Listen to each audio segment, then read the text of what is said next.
I always hit some form of roadblock. And I guess that's what life is about. I mean, you just have to try, and if that doesn't work, you try again, or you try something else, something different. I don't know, but that's about now. I feel like I've tried everything. Like,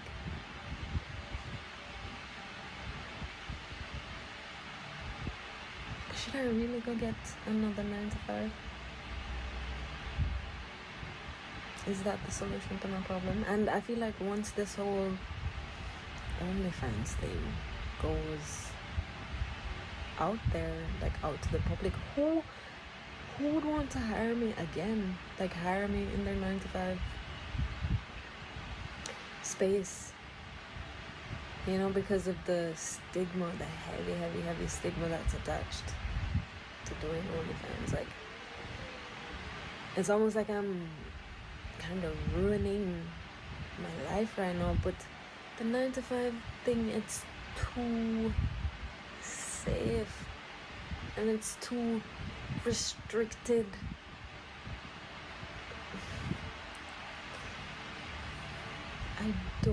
I'm fighting for my life over here. I feel like I need to go out and do something, because my mind is trying to tell me, and if I do nothing, I am going to die, guys.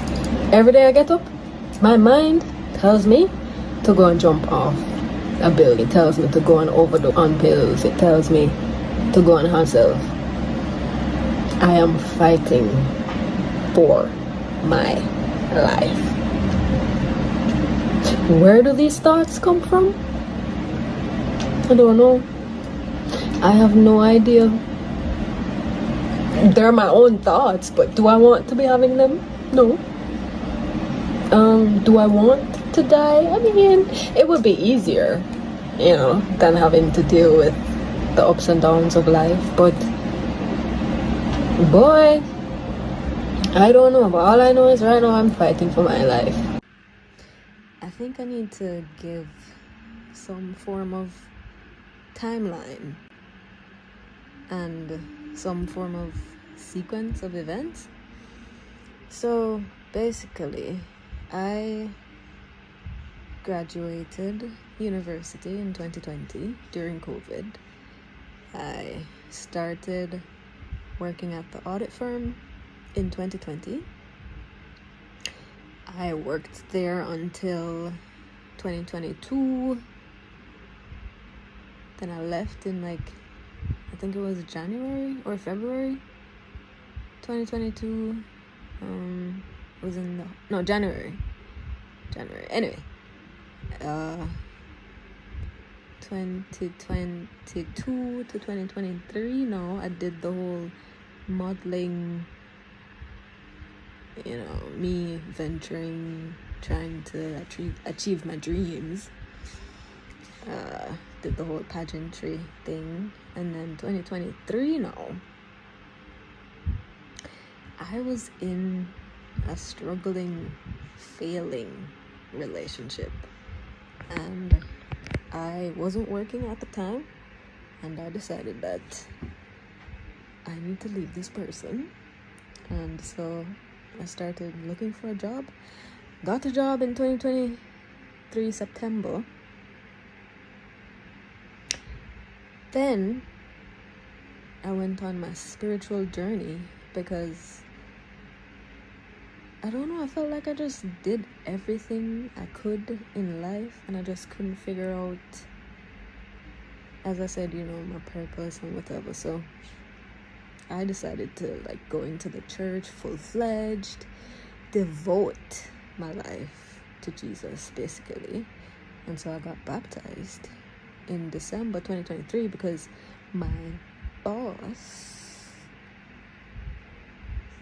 coincidentally, was a pastor, and I was like, oh, perfect timing, you know, I want to go on this whole spiritual journey. And You know, this is just perfect. Like, I looked around at the environment and I was like, yeah, like, I have a job now. I'm independent. You know, I'm not depending on a man anymore. And, you know, I'm just going to give my life to the Lord, and he's going to direct me and lead me. You know, like, I was excited, you know. And so as I journeyed, you know, I fasted and fasted and fasted and prayed and prayed and prayed and read the Bible, spoke with a lot of church members. You know, every single thing that they had at the church, I went to it. You know, the meetings and just everything. But a lot of stuff happened to me while I was at this church and while I was employed to this company. So at some points when I was working, like, I would just start crying, like, uncontrollably, and I didn't understand why. And I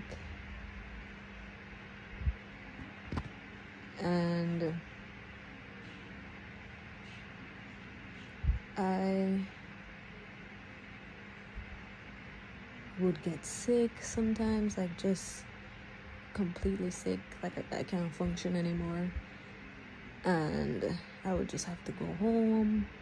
You know, at one point I feared this one member in the church, like, so much. I don't know this man from Adam's, you know, and the fear that overtook me and overwhelmed me, it was astonishing to me, because it had no basis, no grounds. Like, there was just this one man in the church, and I was just, like, afraid of him.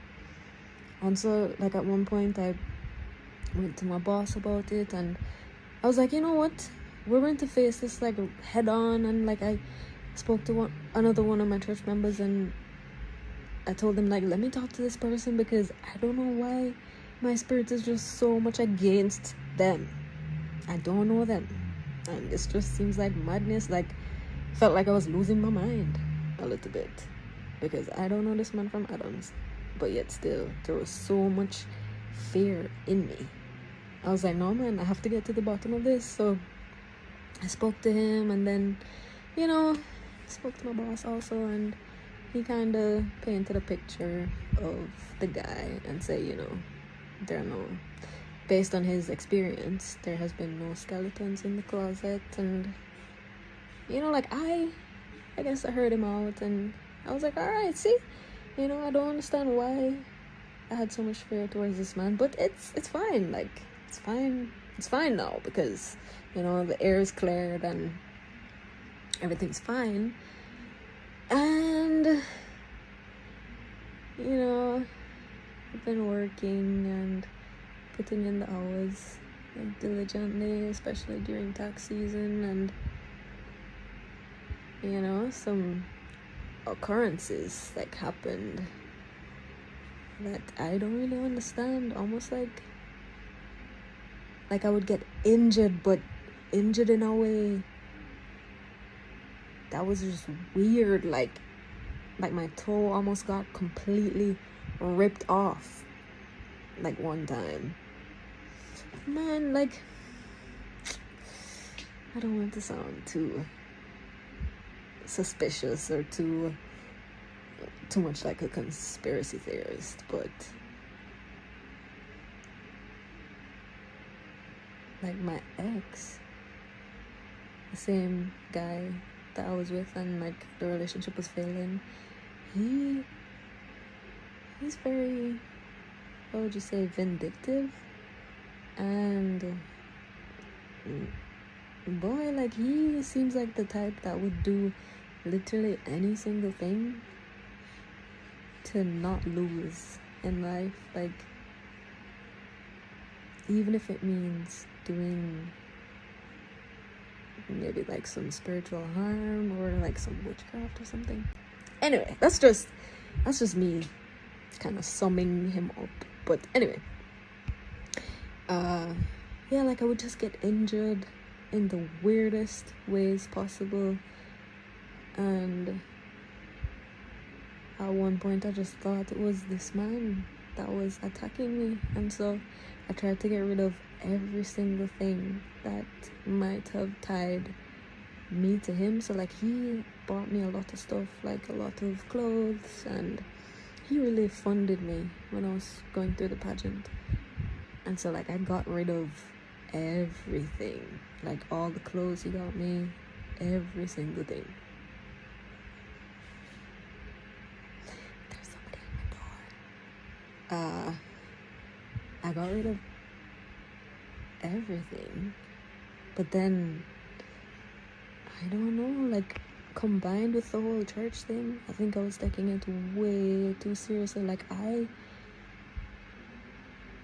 not only gave away all my stuff, like, I tried to delete my life before I got baptized, like, delete every single thing. So like, I went on social media. It's like I was doing this whole cleaning, complete cleaning.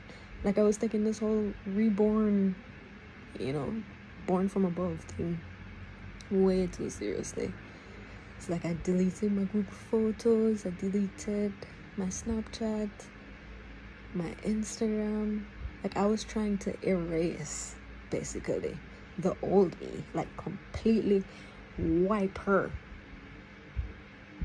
off the face of the planet and just like start fresh, because I thought that Jesus was just going to like, just, I thought I was supposed to do away with the old me and start fresh.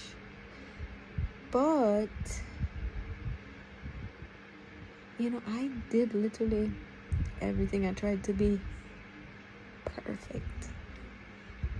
I did every single thing the Bible said to do. I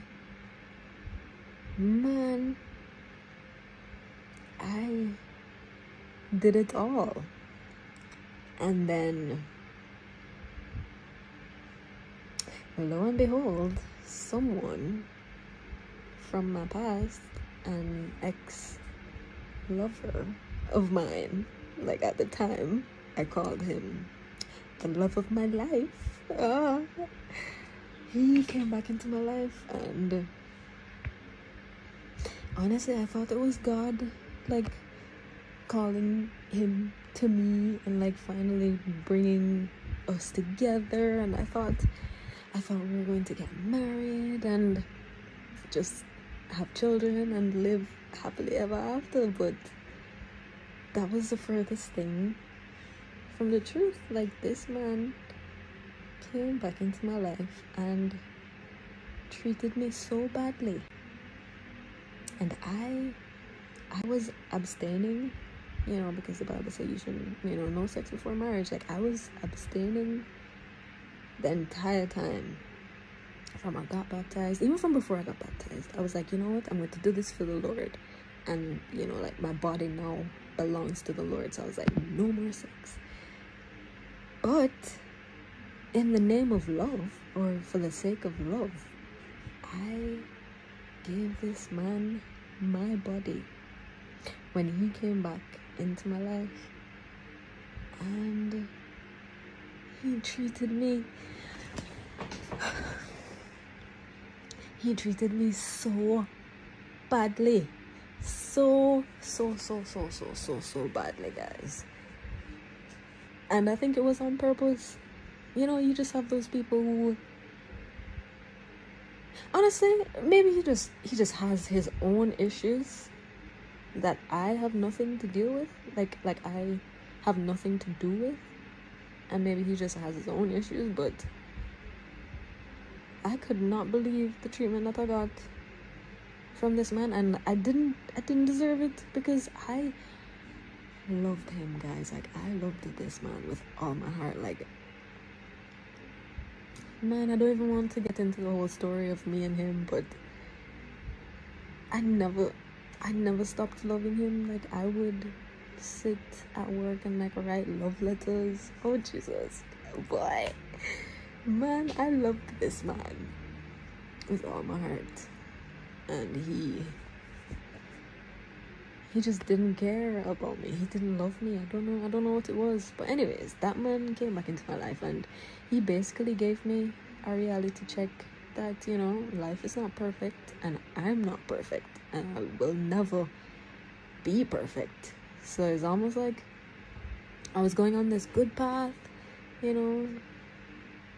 I was all for Jesus, and I was trying to be perfect, but then, you know, ended up, you know, back into fornication, and man, I slipped and I slid, because I ended up smoking weed again, like listening to dancehall, every single thing that I did before I went into the church. Like, I started doing it again, and it wasn't like me doing it because I was angry or anything. It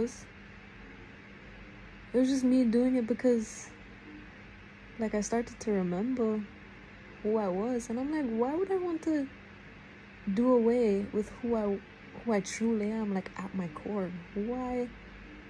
I don't understand. Like, I guess I was confused at this point. I was like, am I supposed to just change myself completely and be a new person? Or is it that I should just 100% be who I am, and, like, because I accept Jesus as my Lord and Savior, like, He will save me, like, because of that I'm saved? Honestly, there's a lot about this whole Jesus thing that I really don't understand, but basically I fell back into my old ways, fully my old ways, and I was just sad, and, like, I was praying, and I prayed, and I prayed, and I prayed, and even though I was, you know, doing all this stuff I knew I shouldn't have been doing, I didn't know what else to do. And so I was really, really conflicted. And I don't know, I guess that's when I really felt a little lost, because I was like, alright, I did the whole Jesus thing, and then I slipped. But the slip didn't feel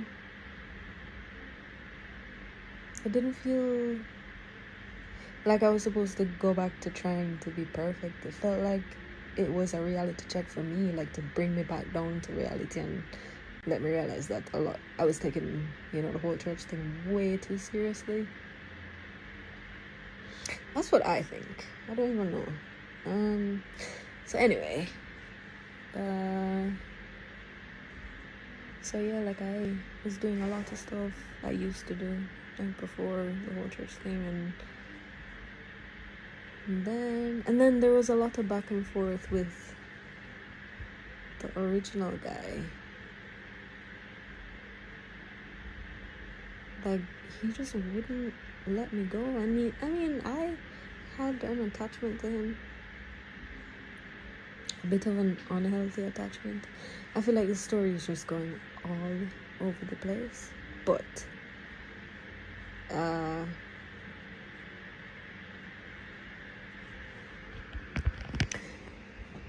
alright, let me jump to the main event, which is basically the main reason why I want to leave this firm,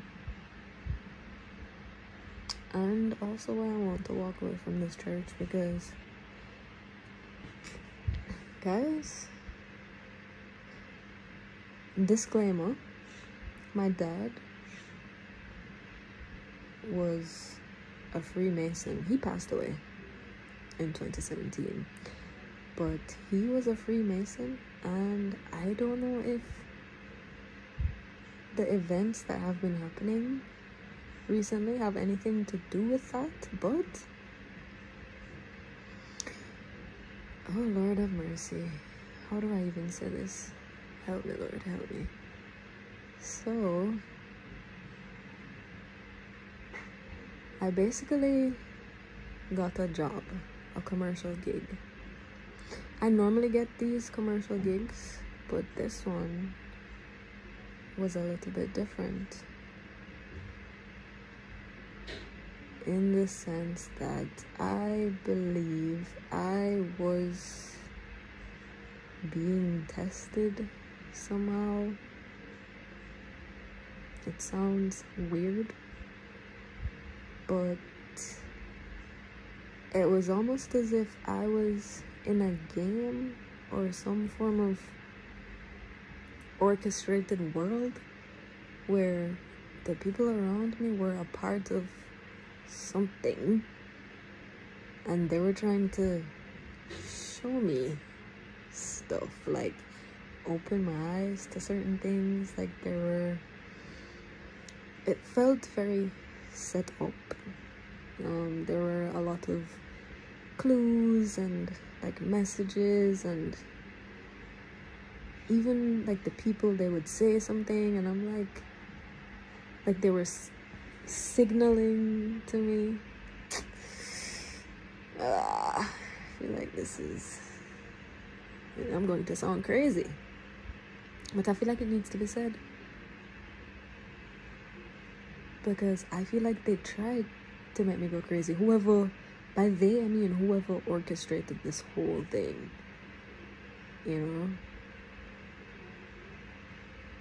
Like, I would be looking at a person and I could tell that they knew somehow that I was looking at them, and they were doing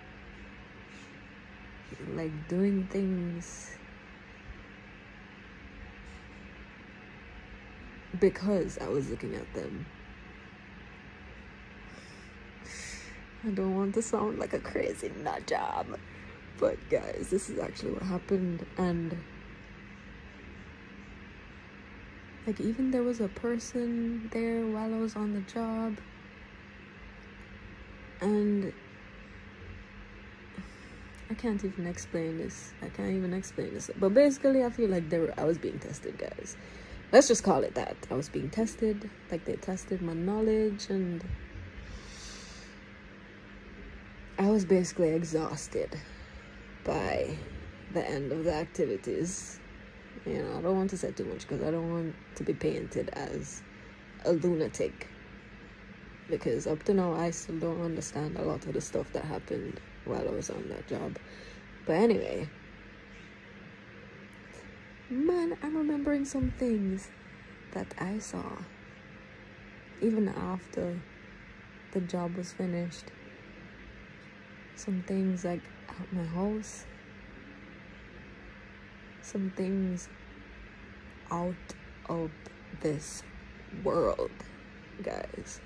Completely out of this world. I can't even say them. It feels illegal to say what I saw. And I know it sounds like I'm a crazy person right now, and it sounds like I'm a bit of a lunatic, but I'm not crazy. And someone or something tried to open my eyes to see, and open my ears too, to just a whole other world. Anyway, let me not go on and on and on and ramble.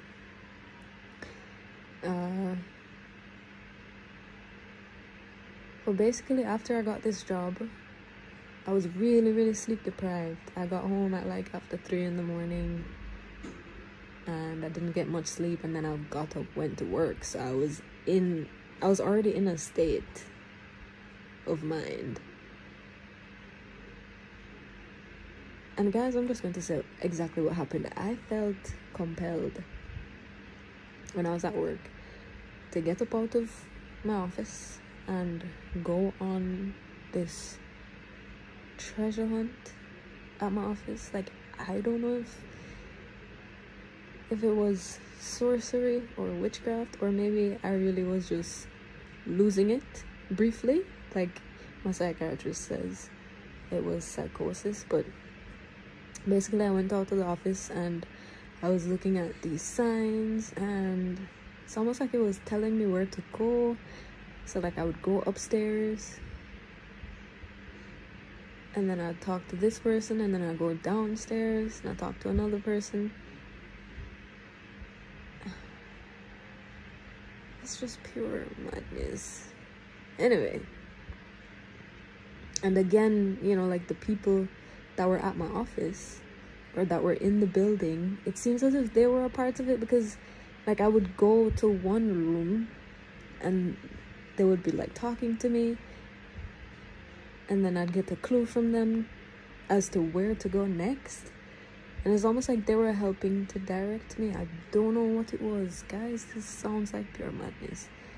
And then there were like some items like hidden all over the building, and I don't know what it was, but I just found them. Like, for example, on top of the roof, or is it the roof? Yeah.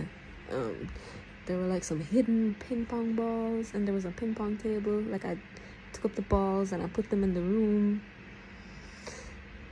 Boy. And then at the end of it, there was like a helicopter like circling.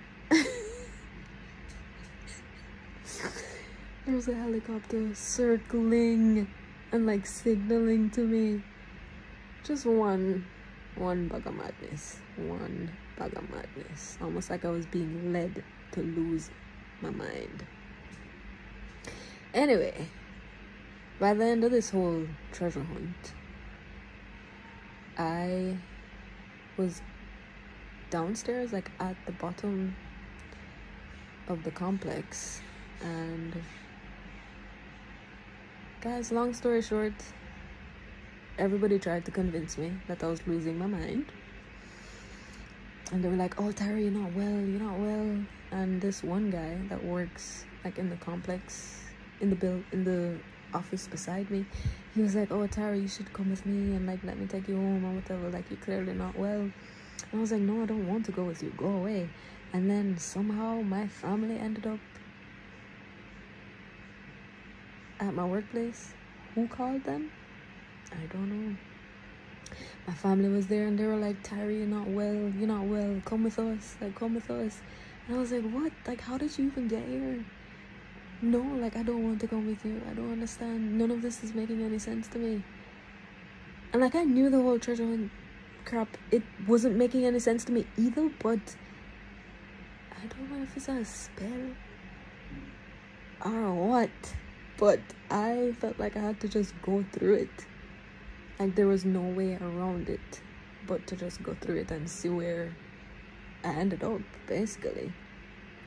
So anyway, by this time it was like night, and my family was there, and they were like, come with us. And I was like, no. And so I was sitting there in the building, and I was like, you know what?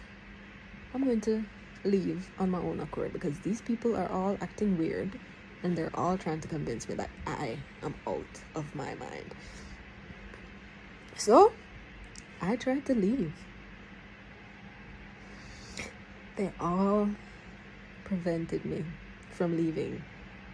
So like, this is where most of the confusion was, because I was like talking to them. I was like, so why are you guys preventing me from leaving? I don't understand. Like, you guys were just saying, come with us. And now that I'm trying to leave, you're preventing me from leaving.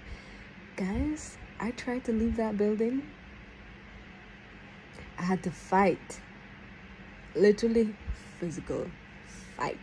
And they were preventing me from leaving. At one point, I screamed out my lungs, and nobody came to my rescue. Like, that's when I was like, oh, looks like a setup. Like, it was set up this way. I don't know. Anyway, I fought, and I realized there was like 5 people, holding me back, saying, no, we can't let you leave. So I stopped fighting, because I was like, I can't, bro, I'm not Samson. Like, I can't fight you guys. So I stopped fighting.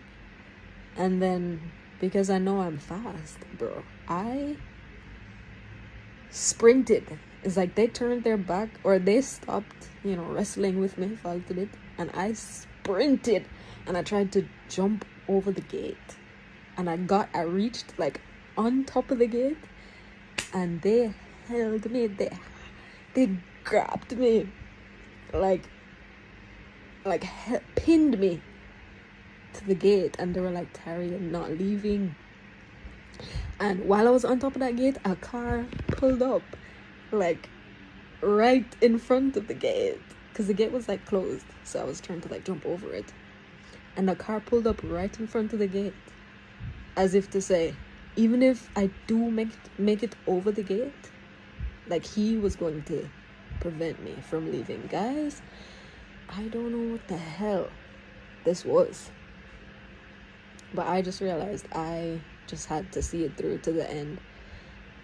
Then, so they got me down off of the gate, and I realized that this might be like a real setup. Anyways, someone called the police, and I was like, you guys are holding me against my will. Like, at this point, I stopped, like, trying to fight back. I stopped trying to get free. I was just like, do you guys have a warrant for my arrest? Like, why is the police here? I don't understand. And then they were like, no, Tyra, we have to take you away. And I was like, all right. And so I went in the police car. My family went with me, and they took me to the University of the Hospital of the West Indies. And they chained me, strapped me to a bed. Guys, as if I was restraining, or as if I was resisting. I wasn't resisting, but they strapped me to a bed. And boy, I can't even say what I saw in the hospital. I can't even say it. It's too much. It's too much for the average person's mind. Like, you guys, you wouldn't understand it. You wouldn't be able to comprehend, basically, what the hell I went through while I was at that hospital. Anyway, so I was there for like 3 days.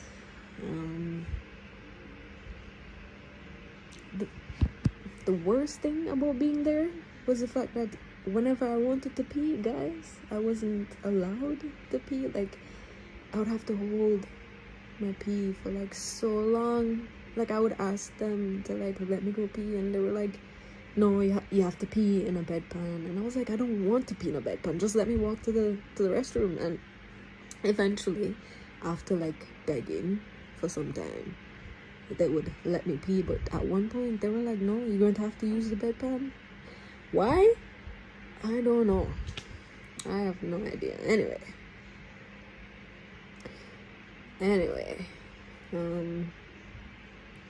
they let me go with no diagnosis. Like, while I was there, they injected me, they drew my blood. Nobody could tell me why exactly I was there. Anyway, they eventually let me go. I got some time off from work, and then I just went back to work. I was on some medication to help me sleep. They increased the dosage by 400%. Why? I have no idea. Anyway. And yeah, I just, basically after that, I just went back to work. Like, everything was fine and dandy.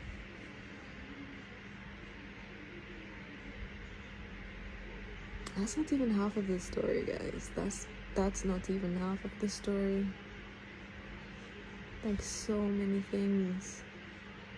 So many other things happened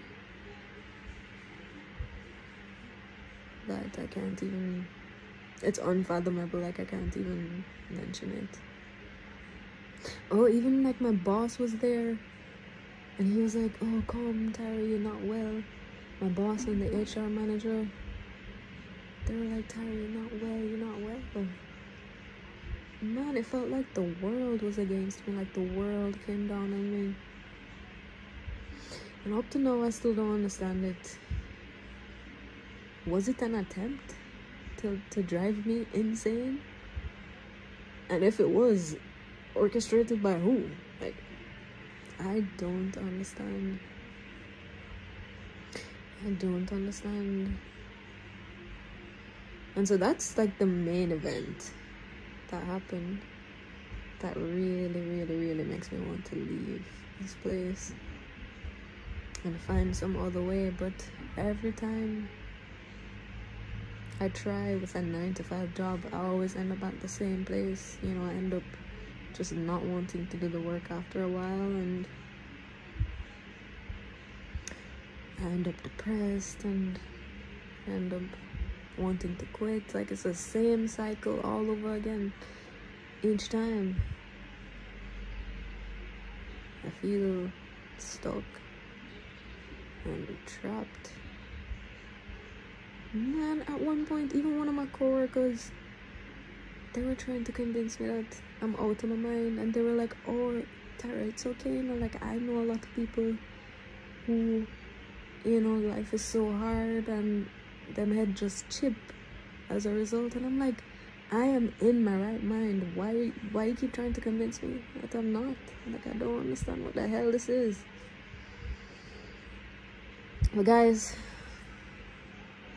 the long and short of it is, I think I'm going to resign from this company. And just, I don't know.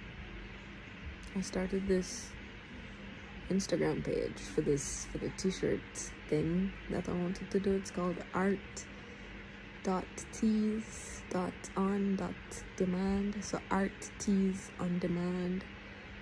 And basically, I wanted to like design some shirts, some t-shirts, and sell them. So if you want to like support that, you could go over there to that Instagram and like purchase a shirt. Also, I want to clarify that the whole OnlyFans thing, guys, it's not like me having sex on camera. It's literally just me posting some pictures of my body. Not necessarily nude either, like just pictures that look nice, you know, pictures that look so good they can sell online. Like, I have been blessed. And you know, that's another thing, like, I have been so blessed, guys. I'm not going to say my body is perfect, but it comes very close. It's very close to being like A1 naturally too. Like, you know, like, everything is 100% natural. So, you know, why not try to make some money based on how I look?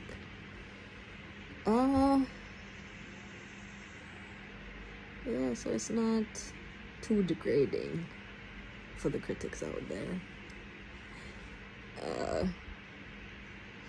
Yeah, that's basically my life right now. And I think I'm going to resign. I don't know how things will work out, like, after I do, but I think I need to leave because too much has happened since I've been here. Too many unexplainable things. Like, even the client that I'm working for now, this brand new client, I think they're trying to like set me up with the son. It's like a family business, and I feel like I'm being set up with the son to, like, you know, be with him. That's how I feel. Like, oh boy, guys, oh boy. When I say I've been through it, I have been through it. And I am so tired and exhausted. Who knows? I'll probably have to make another video, because this one has been a roller coaster. Anyway. Okay, bye. Bye.